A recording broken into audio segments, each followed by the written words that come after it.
Hey, when you guys go out on the road, are you as bad as the Mavs are compared to how you are at home?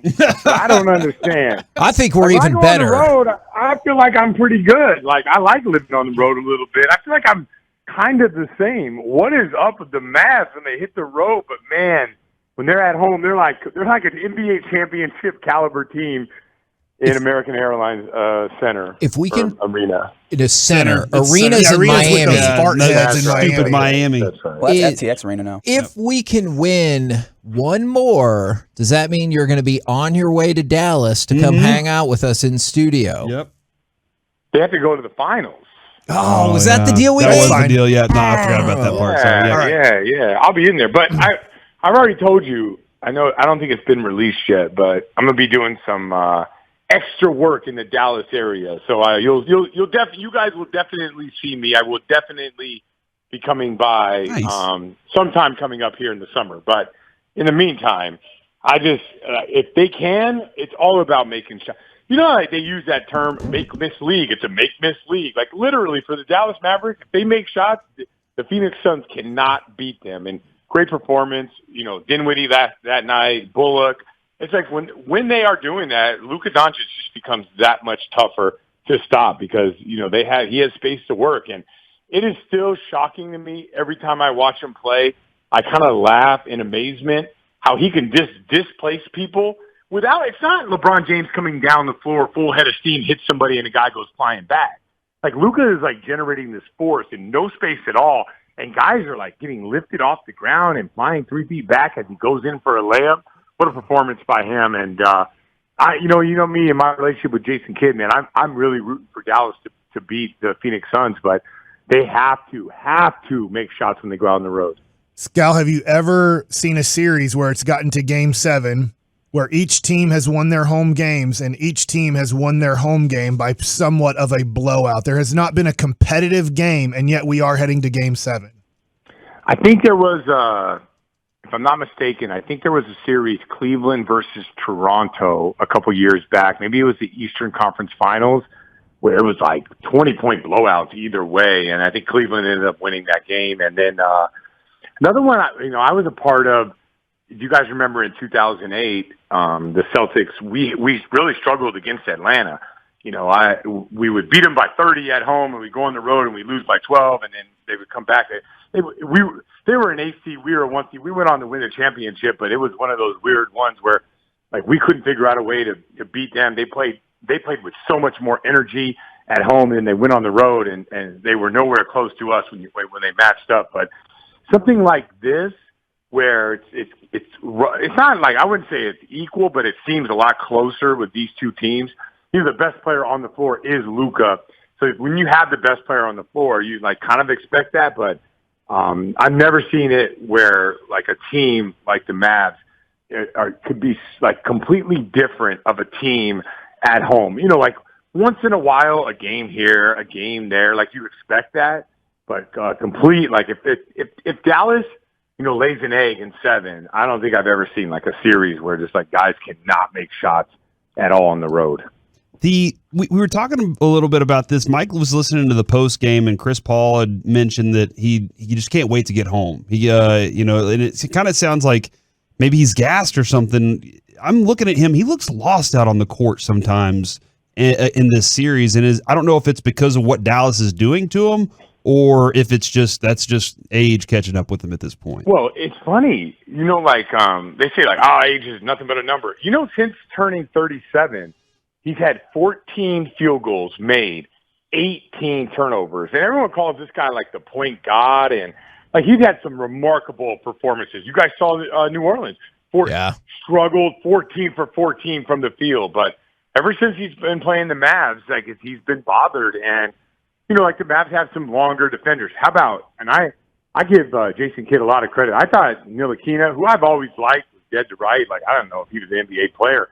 His length has bothered Devin Booker at times when he's out there. And, like Kidd has been, and this is where being a player and a coach, like a player coach, has helped you. Like some people, here's another, like Tyronn Lue loves to put length on Kyrie Irving. So Tyronn Lue has played in games and he's coached Kyrie Irving. And he knows, like, when you're a player and you're out there and you want to get your rhythm, as good as you are, sometimes length bothers you. And that's definitely the case, I think, with the Phoenix Suns across the board. Like the length and the individual performances, the individual defensive performances has bothered Chris Paul and Devin Booker. When the Suns are rolling, Chris Paul is getting you on their hip. He's keeping you on his side, and now he's making plays from there. But I think that both guys, at least, obviously in the home games, I think both guys are bothered by length that the Dallas Mavericks have. And even Reggie Bullock, who the Knicks got rid of, he has good size, and he has good size as a defender. And sometimes that can make up for foot quickness or whatever it is. Have you been able to facilitate Scott Foster being a referee for Game 7? You know what I thought was cold-blooded? Did you guys see when Chris Paul turned 37, Michelle Roberts said, "Hey, Chris, happy birthday to an all-time great. And as a present, we're going to make, Scott Foster's not reffing your game tonight." I thought that was kind of low down. I thought the record is out there and they kind of bring it to light. And the fact that he probably won't be reffing that game, I thought that was cold-blooded to even bring that up. It's not it's like when Chris Paul, he clearly struggled the other night. If Scott Foster was there, they would have blamed that performance on Scott Foster. How about the great defense of the Mavs? How about Chris Paul really out there struggling? I thought that was a low blow, and I don't think the NBA will do that, which is also a little bit shady that it's a Game 7 and Scott Foster is one of the better referees. Typically, you would send him for a Game 7, and he's not going to be anywhere near this series. I think that's a low blow. I know we're talking a lot of Mavs here. We're excited about Sunday, what happened last night. Can I ask you, with your Celtics, did they just pee away that series by blowing the lead? Yeah, if everything was logical, you would probably say yes, but this series right here is the most schizophrenic behavior I've ever seen in a series. Here's a great example. The Bucks. First 3 quarters in Game 4, yeah, they're locking up the Celtics. Celtics shooting 32%. Fourth quarter comes, they shoot 86%. When have you ever seen anything like that? We've had the Bucks that were phenomenal in Game 1, and then they sucked in Game 2. Vice versa for the Celtics. Great in Game 2, sucked in Game 1. Now you have these guys, the Celtics were phenomenal through Game 5. Jaylen Brown sets them up, 14-point lead.